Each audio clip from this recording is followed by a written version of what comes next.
Hello, in this next 2-minute think piece, I'm going to talk to you about your well-being if you're a teacher watching this, or if you're a school leader watching this, the well-being of the staff under your guidance in your school, your organisation.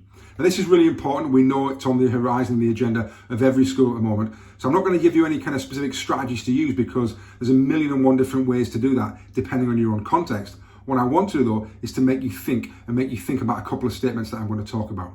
So the first one is that we all need to make sure that we're not guilty for having a life outside of our profession and a life outside of teaching.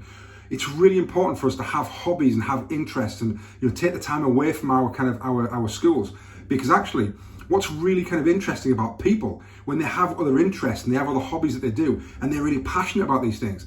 That's what we want in our schools. We want passionate people. We want people who have great interest and are really have an attention to detail for one of their hobbies or commitment towards things, because that's what drives them. That's what drives their intrinsic motivation to want to be great, to want to be better. Why wouldn't we want that in our profession? So it's really important to do that and not dampen that.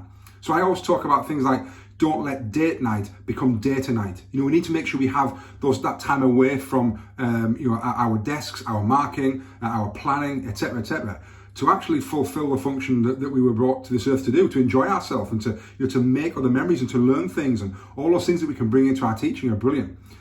And also linked to that is that actually our students need 100% of us.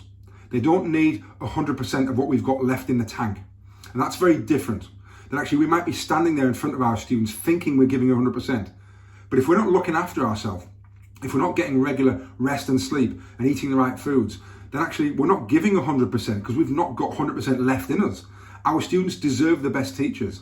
And some of you watching this, like myself, were probably a pupil premium or a free school meal student back in the day. We needed those amazing teachers. I needed 100% of those great teachers. I didn't just need 100% of what's left. So thinking about your body and your outlook more like a performer would, or an athlete or a musician, that actually we need to be in the best condition to be the best that we can be, so that the students can be the best that they can be. So hopefully that's given you a little bit of think and maybe a couple of kind of nuggets and bite-sized quotes there to hang off. But ultimately, we need to make sure that we are getting the right rest away from our kind of profession, so that when we get back into the classroom in front of our students, we can give them 100% of us and not just what's left in the tank.